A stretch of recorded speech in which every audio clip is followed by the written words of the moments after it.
Elmwood-Transcona. Thanks very much, Mr. Speaker. And I want to start just by saying thank you to my NDP colleague from Vancouver East for taking the initiative to bring this debate to the House, and a thank you to the Speaker for granting that request.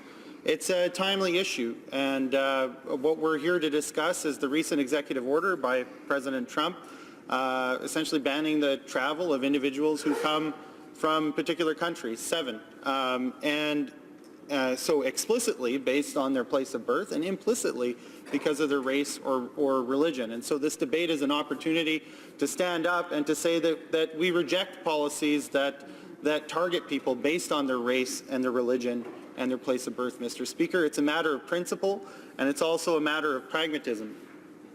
We're living in a challenging time, and I was in my grade 12 year when the attack on the World Trade Towers occurred, and it's been a feature of my adult life that there is a sense of fear about terrorism in the world, and there have been many debates over the last 15, 16 years about how the West should respond to those threats.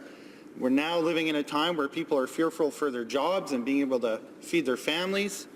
And in times like that, Mr. Speaker, where there is that fear, and we've certainly had political leaders that play on those fears and are trying to ramp up those fears, and as those increase, what would otherwise be legitimate debates about immigration policy, how many people should we admit per year, how many refugees should we bring in, what kind of supports do we need to provide for them, what are our economic goals, suddenly take on a different tone.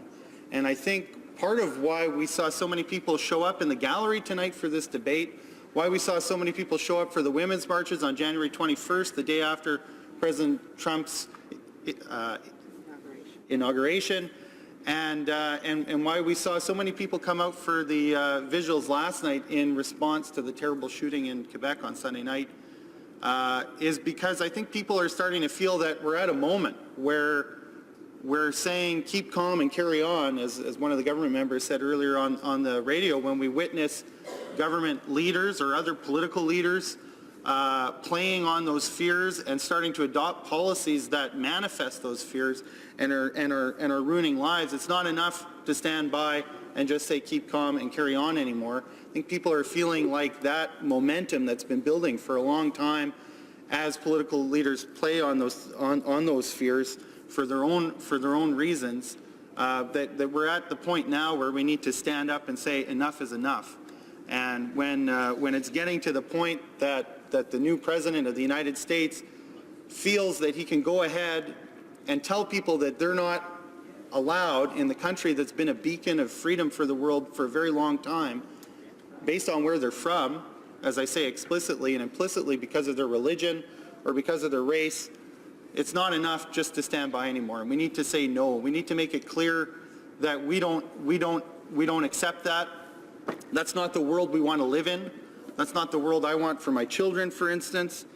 And so we're moving past the point where we say, well, this individual is a threat, and we have reasons and intelligence for thinking that this particular person we need to say no to coming into our borders, to the point where we're starting to say, well, because this person is simply part of that class of people and they come from a certain part of the world, we're not going to engage with them anymore. There's something wrong about that. I'm from Manitoba, Mr. Speaker. We've had various waves of immigration. One of them was a Mennonite wave of immigration that came out of the Soviet Union.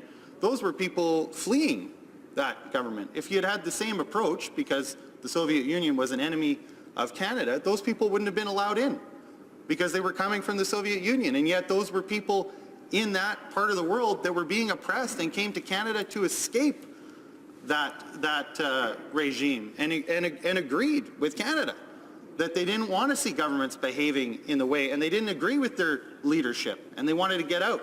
And so you have only to look at that and make the comparison to know that this is a terribly misguided policy. To say no to the very people who are fleeing the kinds of leadership that we would want to criticize because they don't promote the kinds of freedoms and peaceful living that we believe are important is a terrible mistake. It's a mistake in principle, as I said, but it's also a mistake from the point of view of actually achieving real safety and security for people of the world. This is a bad policy because it inflames the very kinds of tensions that are leading people to want to make war on us, whether in Canada or the United States. And so that's the importance of this debate, Mr. Speaker. And we've heard a number of people say, you know, we need to resist having a kind of false debate between totally open borders on the one hand and totally closed borders on the other hand. That's true.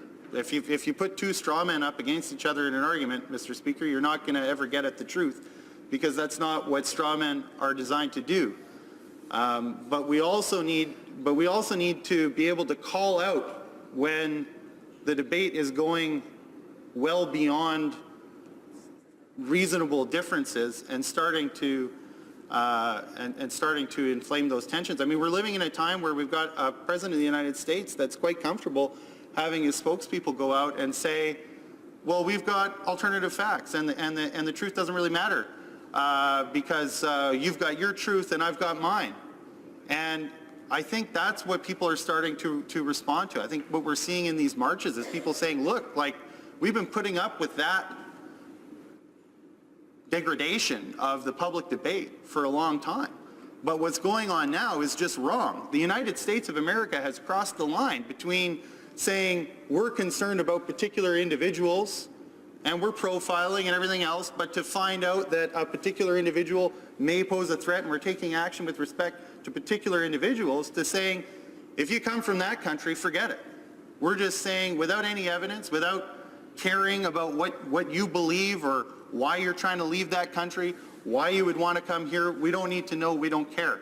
And that kind of insensitivity to the truth and to people that want to work with you to build a better world is a surefire way, Mr. Speaker, to get exactly the opposite of what it is you want. And that's why this kind of policy and the motivation that goes into that is wrong. I think it's why Canadians and people the world over have been so concerned to say no, because we've seen examples of this kind of attitude taking over in the past, and the results have never been good, Mr. Speaker. And we've got a long list of embarrassments in Canada, just to look at ourselves, where we've succumbed to that attitude, whether it was when we interned Ukrainian Canadians during the First World War, or when we interned Japanese Canadians during the Second World War, and when we said no to Jews after the Second World War who wanted to come and resettle here in Canada because they didn't feel safe at home, and we said no. And these are embarrassments in our history, and it's painful to watch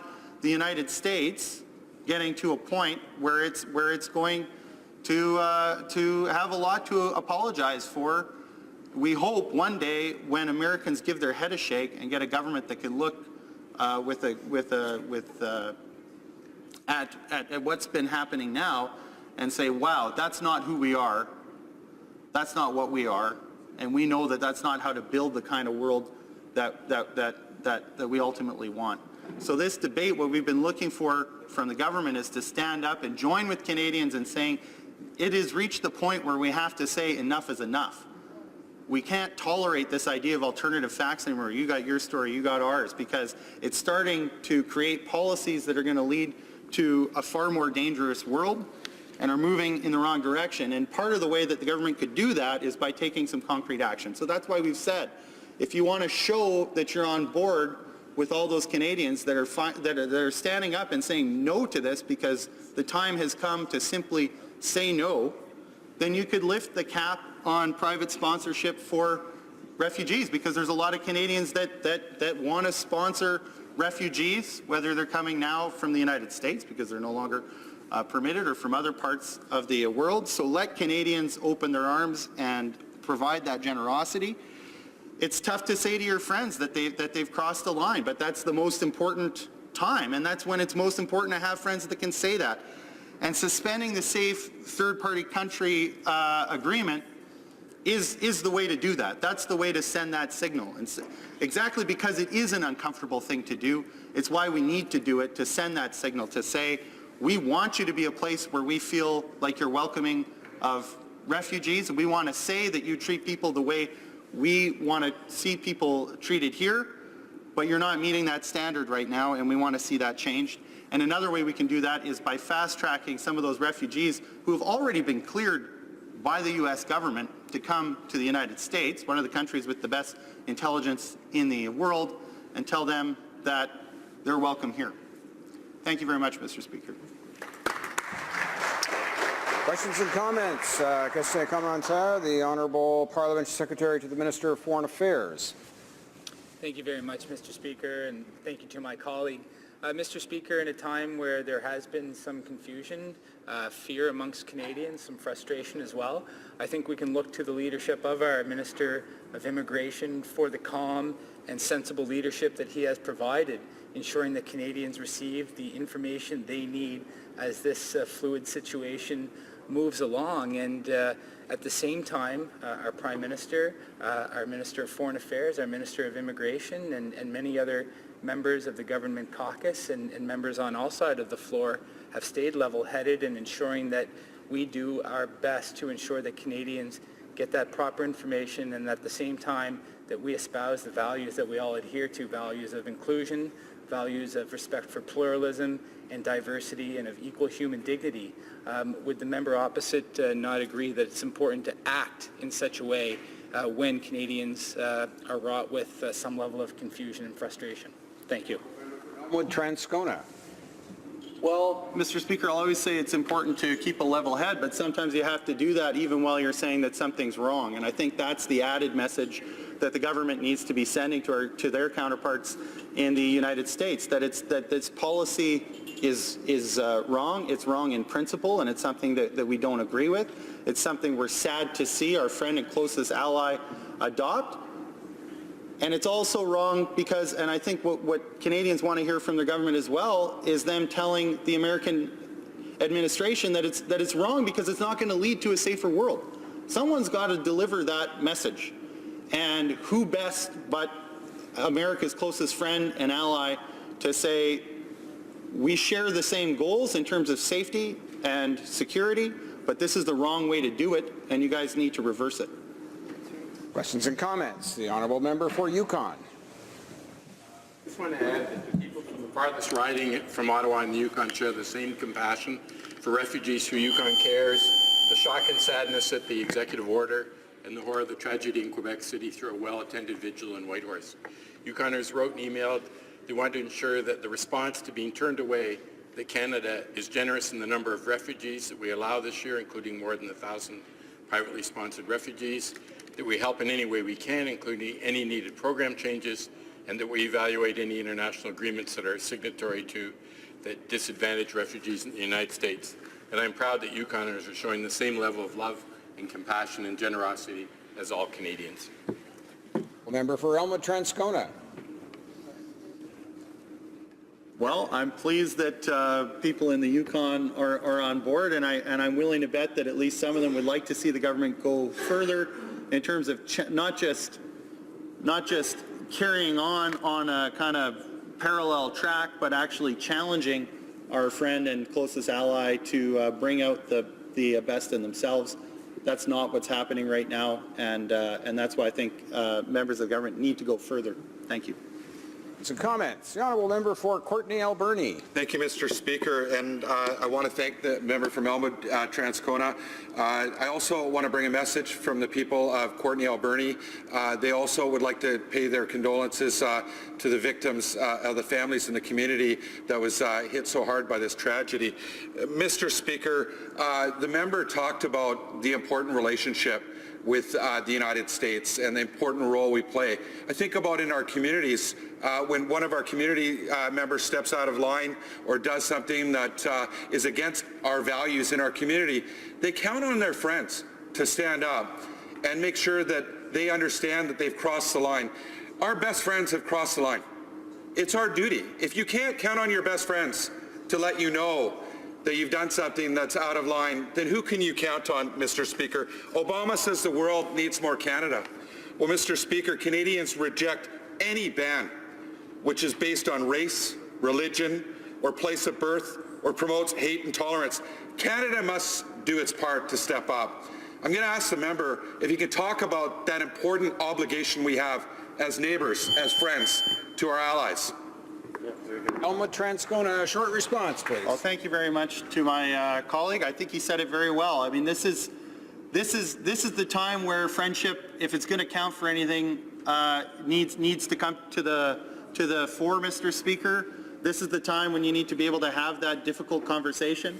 And we really are reaching a point where it's been a long time now that this particular way of doing politics has been on the rise, and we need to nip it in the bud before it gets any further out of control, Mr. Speaker. We're not going to do that without a conversation. Resuming debate.